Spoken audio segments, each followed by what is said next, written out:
August 9, 1969. Before sunrise, LA was quiet. Then came a call from an upscale neighborhood. A caretaker had discovered something inside a secluded home that would soon shock the entire world. When police arrived, they immediately knew something was terribly wrong. The front gate was open, but telephone lines had been cut. The front door was unlocked. Inside the home, investigators found multiple victims. As they searched room by room, the scale of the tragedy became clear. Among those who lost their lives was one of Hollywood's brightest stars, Sharon Tate. She was just 26 years old and 8.5 months pregnant with her first child. Investigators also noticed a single word written on the front door in blood. There were no signs of robbery, no clear explanation, only a crime scene so shocking that even experienced detectives struggled to comprehend what had happened. The victims appeared to have been chosen for reasons that made very little sense. The people responsible had no personal relationship with Sharon Tate. So why this house? Why these victims? And how did one summer night forever change Hollywood and America? To answer those questions, we have to go back, before the headlines, before the investigators, before Sharon Tate's life became overshadowed by the tragedy that ended it. Is her story.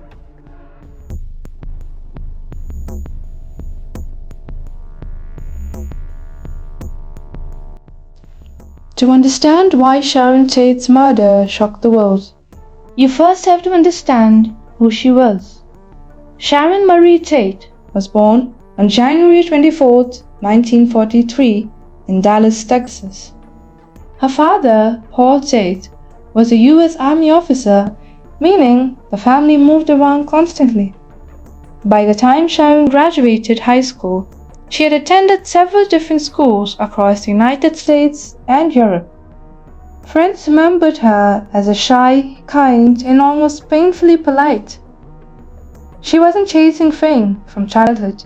In fact, she often doubted herself despite repeatedly winning beauty contests and being told she could be an actress. Eventually, her striking looks brought her to Hollywood. After appearing in small television roles and working as an extra, she caught the attention of producers who believed she had genuine screen presence and not just beauty. Her breakout performances in films like Fearless Vampire Killers and Valley of the Dolls made her one of Hollywood's fastest rising young actresses. During the filming of the Fearless Vampire Killers, she met its director, Roman Polanski. The two quickly fell in love. In January 1968, they married in a glamorous ceremony attended by celebrities and photographers from around the world. To the public, they looked like the perfect Hollywood couple. Young, successful, beautiful, and by the summer of 1969, they were preparing to welcome their first child. No one could have imagined that within months, their names would become forever linked to one of the darkest crimes in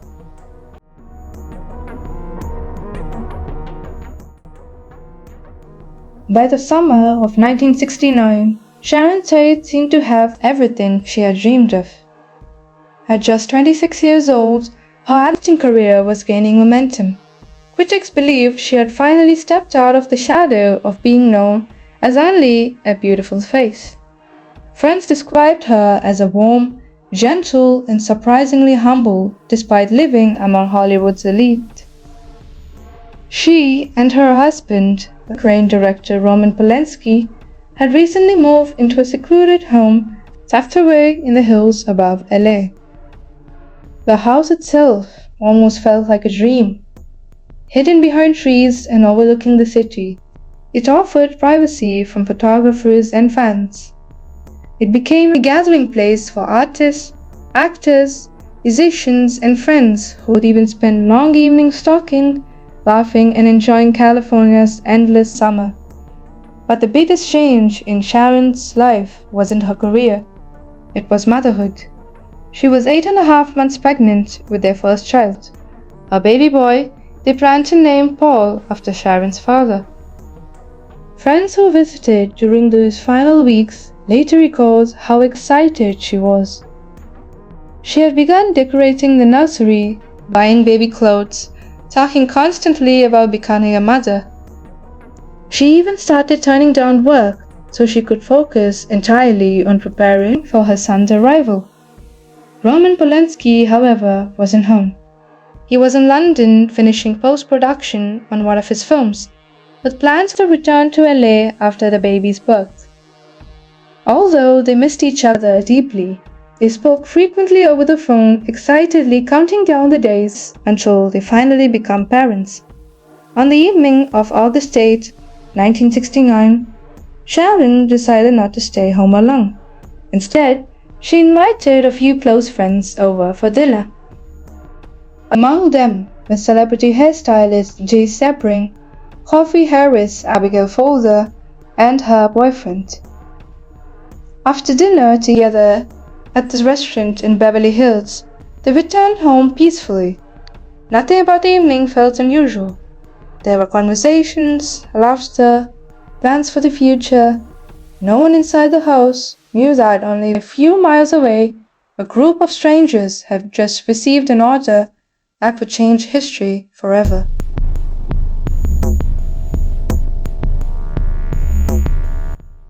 While Sharon Tate spent the evening with her friends, another story had begun unfolding across LA for months. It centered around a man named Charles Manson. He wasn't a movie star, he wasn't a successful musician, and he wasn't a spiritual leader.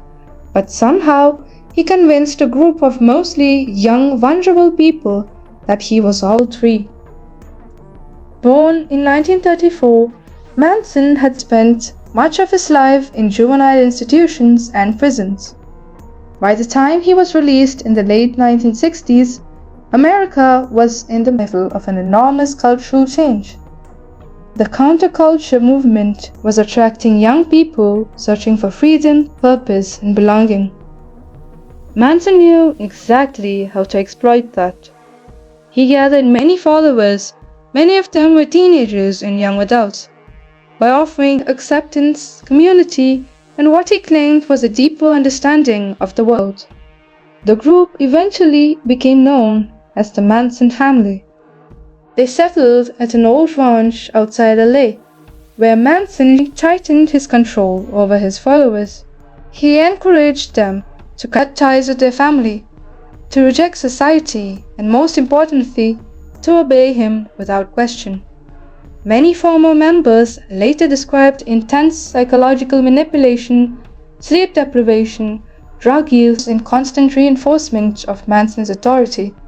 Over time, questioning him became almost unthinkable.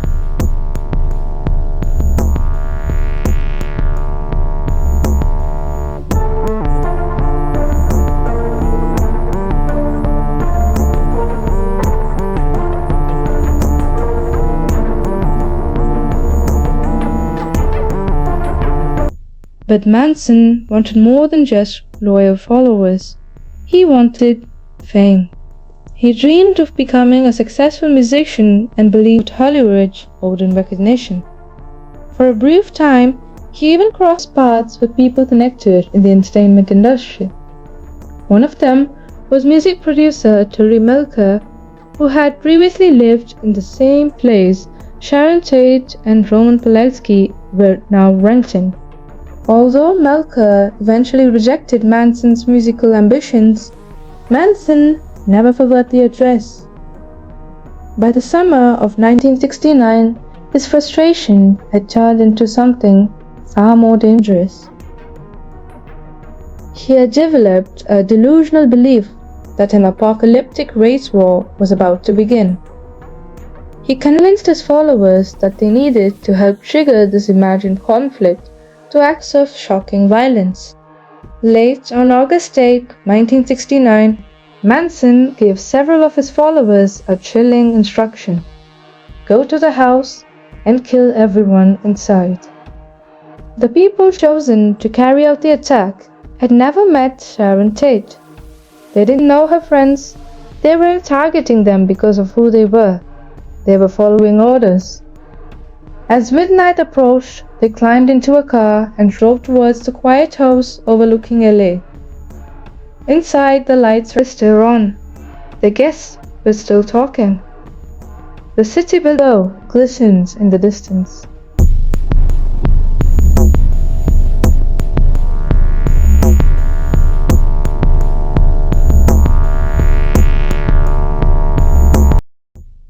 Just after midnight on August 9, 1969, a car slowly made its way up to Sharon Tate's house. Inside were 4 members of the Manson family: Charles, Susan, Patricia, and Linda. Charles Manson had ordered them to go inside the house and kill everyone inside. Linda was told to act as a lookout. The others approached the property under the cover of darkness. Before they even reached the house, they encountered 18-year-old Stephen Parent. Parent had been visiting the property's caretaker and was driving away when the group stopped his car. He had nothing to do with Sharon Tate or anyone inside the house. But the moment his life was taken, it was the first tragedy of the night. The intruders then entered the property and made their way towards the house. Inside, Sharon Tate and her friends had just returned after dinner and had no reason to suspect they were in danger. The attackers entered the house and gathered everyone together. Confusion quickly turned to fear. The victims pleaded for their lives, trying to understand why this was happening. There were no answers. Jay reportedly tried to protect Sharon, who was 8.5 months pregnant. He was among the first to be killed. As chaos erupted, the other 2 friends tried to escape the house, and neither of them made it to safety. Sharon Tate was left alone with the attackers. According to later testimony, she pleaded to be kept alive long enough to give birth. Her pleas were ignored. The early hours of August 9, Sharon Tate was murdered. She was only 26 years old. Her son, who would have been named Paul, never had the chance to be born. Before leaving, the killers used Sharon's blood to write a single word on the front door: Big. It was meant to confuse investigators and spread fear across LA. The house fell silent. For hours, no one knew what had happened inside. Then just after sunrise, the property's caretaker arrived for work. He noticed something was terribly wrong. Panicked, he called the police. When officers entered the home, they were confronted with one of the most disturbing crime scenes in LA history. 5 innocent people had been murdered. There were no signs of robbery, no clear motive. Only unanswered questions remained. News of the killings spread rapidly. Hollywood was stunned. People began locking their doors, hiring private security, and carrying weapons out of fear that the killers might strike again. For many Americans, the murder marked the end of the carefree optimism of the 1960s. The illusion that Hollywood was a glamorous, untouchable world had been shattered overnight. But investigators still faced one enormous mystery. Who had done this?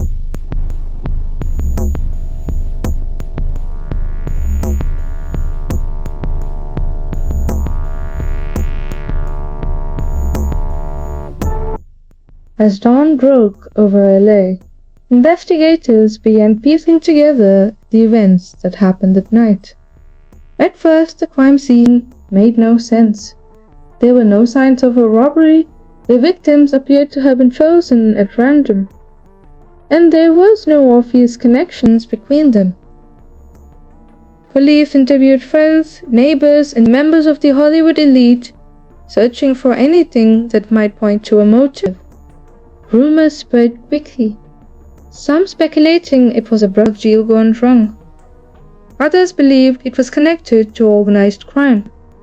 Even Roman Polanski, devastated by the loss of his wife and unborn son, found himself facing intense media scrutiny as reporters searched for answers where there were none.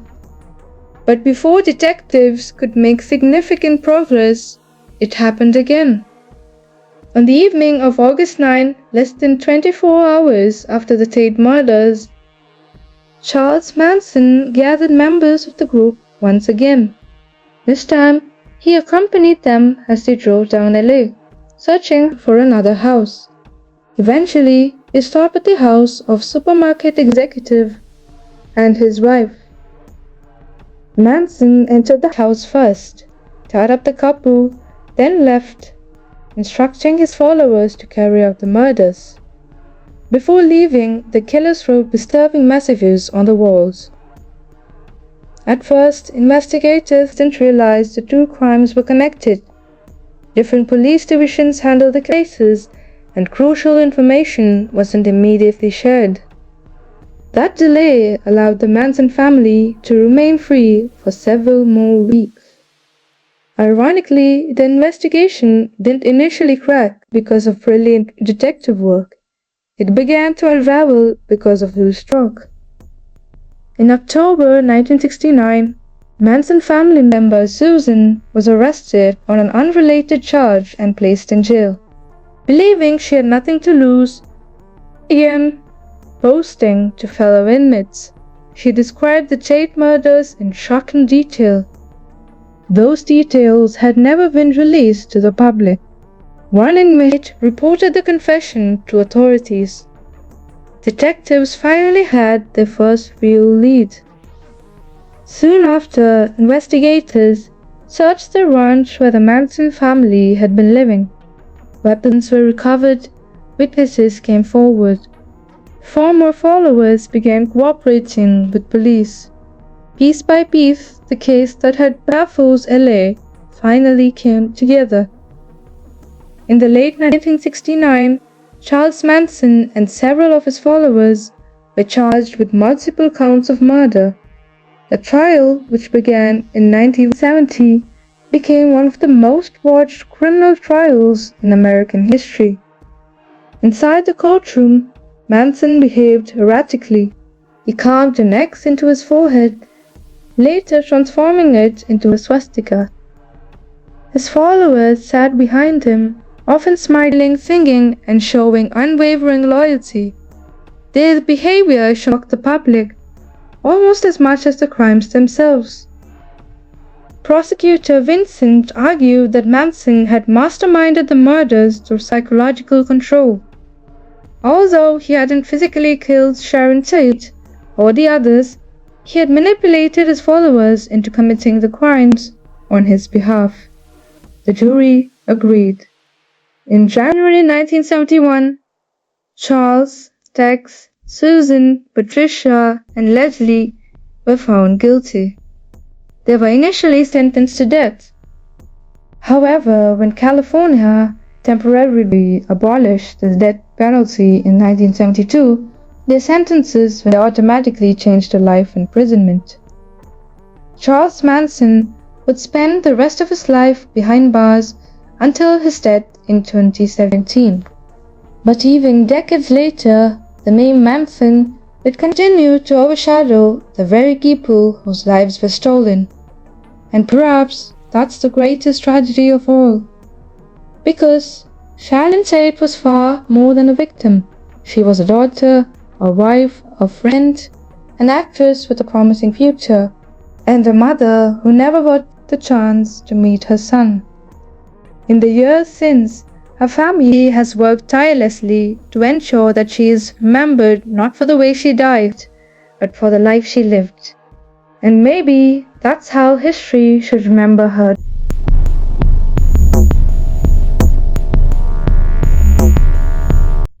August 5th, 1962. One of Hollywood's biggest stars was dead.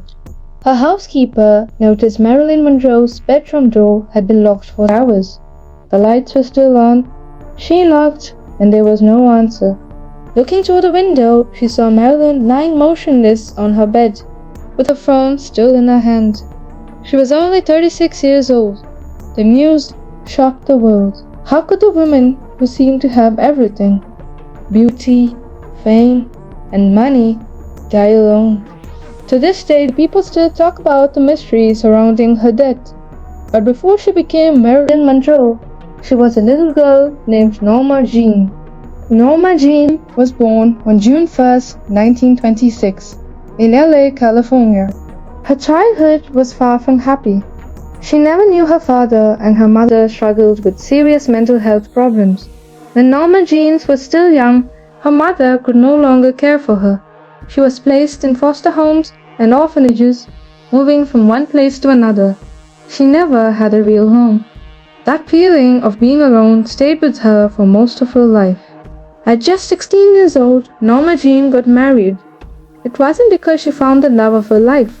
She married so she wouldn't have to return to an orphanage. A few years later, while her husband was serving during World War II, Norma Jean worked in a factory making parts for military equipment.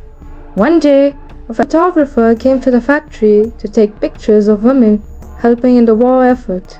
As soon as he saw Norma Jean, he knew she belonged in front of a camera. Her photos became popular, and soon she was getting modeling jobs. To fit Hollywood style at the time, she dyed her hair blonde and changed her name. The world would soon know her as Marilyn Monroe. At first, she only got small movie roles. Sometimes she just had a few lines, but people noticed her anyway. There was something about Marilyn that made it impossible to look away. She didn't know it yet, but she was about to become one of the biggest stars Hollywood had ever seen.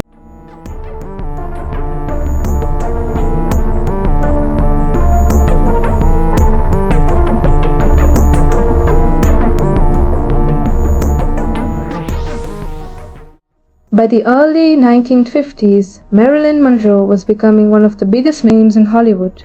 She starred in hit movies like Gentlemen Prefer Blondes, How to Marry a Millionaire, and The 7-Year Itch. People loved her smile, her charm, and the confidence she brought to the screen. She quickly became one of the most famous women in the world.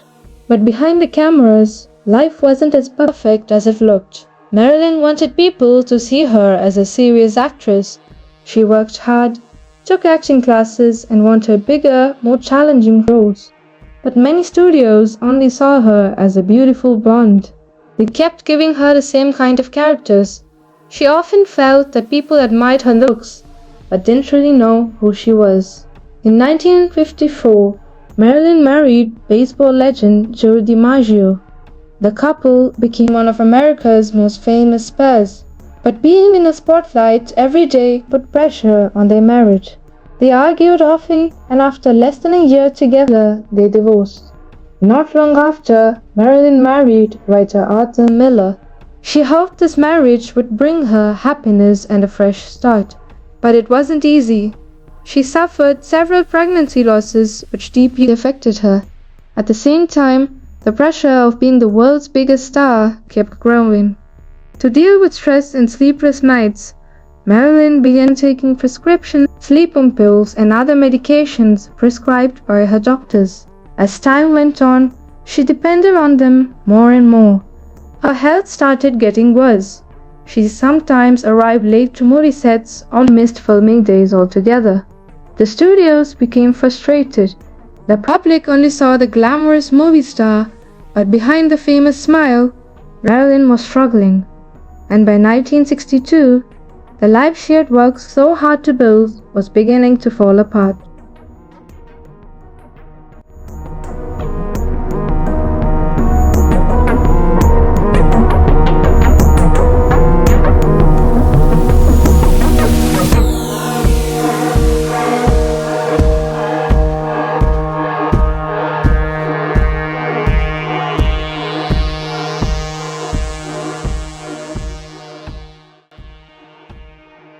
By 1962, Marilyn Monroe's life was becoming more difficult.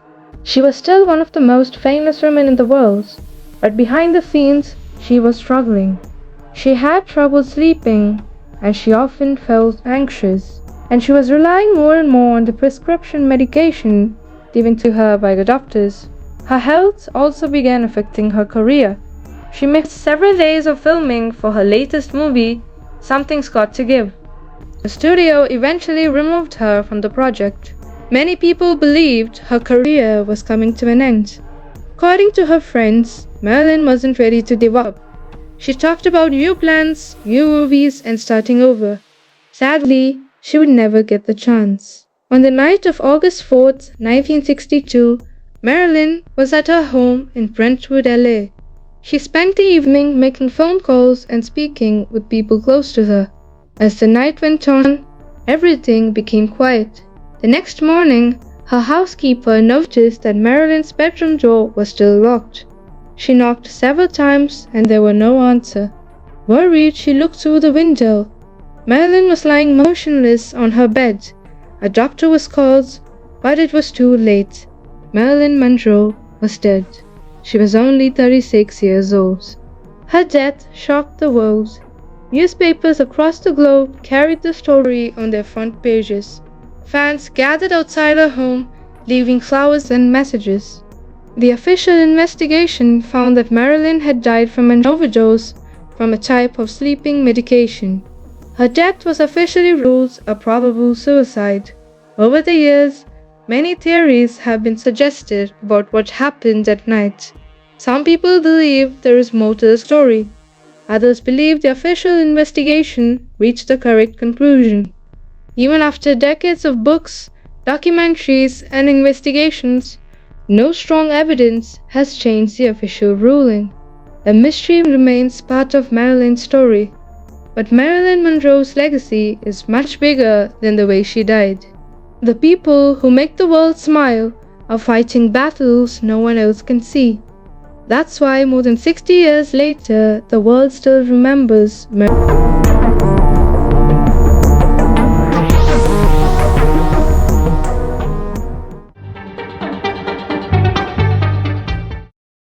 Michael Jackson wasn't just a pop star. He became one of the most recognized people on earth. Born on August 29, 1958, in Gary, Indiana, Michael was the eighth of 10 children in the Jackson family. At just 6 years old, he joined his brother in the Jackson 5. Their success was immediate. Songs like I Want You Back, ABC, and I'll Be There turned young Michael into a child superstar. But fame came with a cost.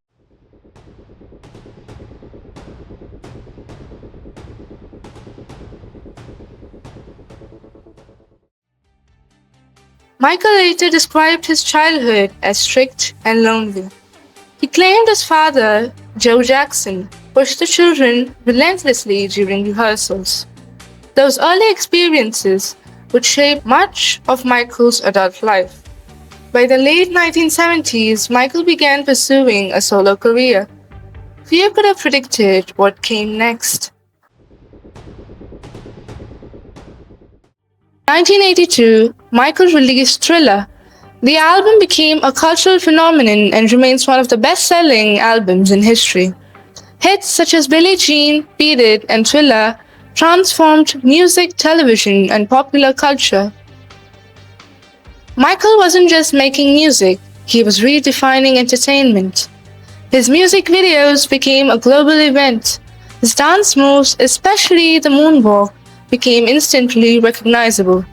Throughout the 1980s and early 1990s, Michael dominated the charts.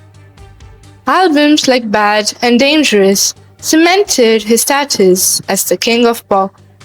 Yet, as fame grew, so did the public's fascination with his personal life.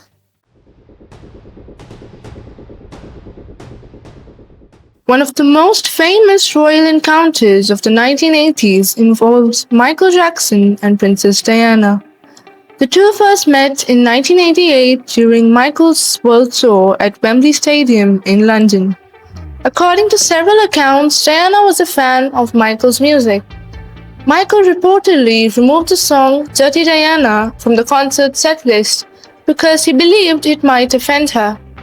Diana allegedly told him to put it back into the show because it was one of her most favorite songs. The meeting generated enormous media attention. Photographs of Michael and Diana together quickly spread around the world. Years later, Michael claimed that Diana would sometimes call him and discuss the pressure of fame and public scrutiny. While details of those conversations remained largely private, both figures shared a unique experience, living under the same constant global attention.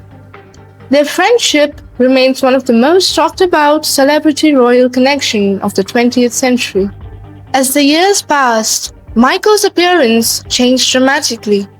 He explained that some of the changes were caused by vitiligo, a skin condition that affects pigmentation. He also underwent multiple cosmetic procedures, leading to endless public speculations.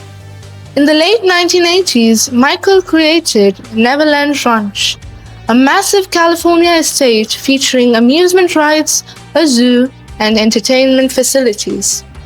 To supporters, Neverland reflected Michael's desire to recreate the childhood he felt he never had. To critics, aspects of his lifestyle appeared unusual and raised questions. The media increasingly focused on Michael's eccentric image.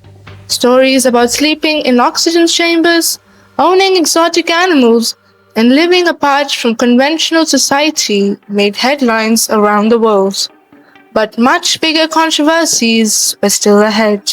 In 1993, Michael Jackson faced allegations of child abuse for the first time. The accusation shocked the world and threatened his career at its peak.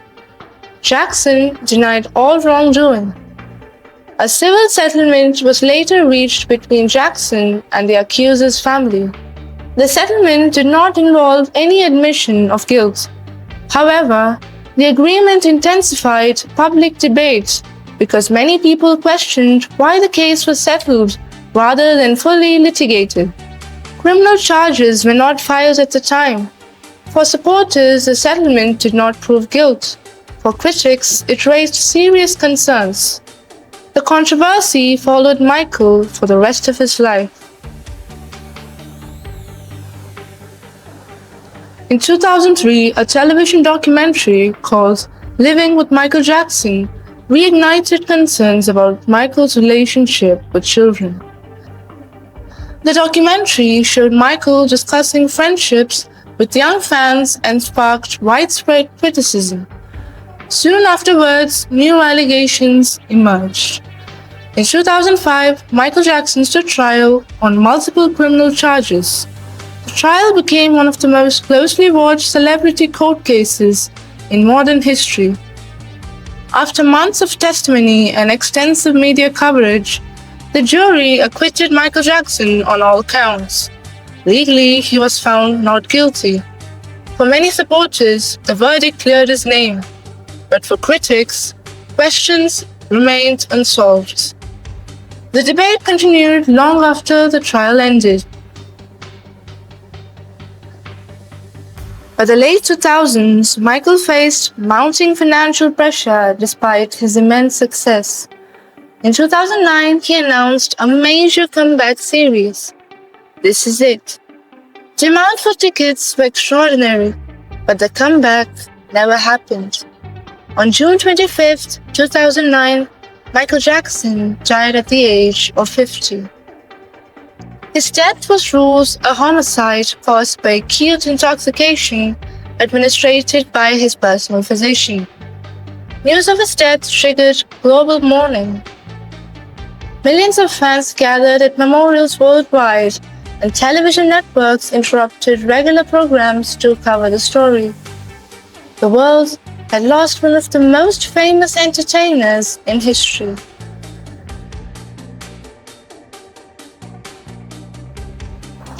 Even after his death, Michael Jackson remained a deeply debated figure.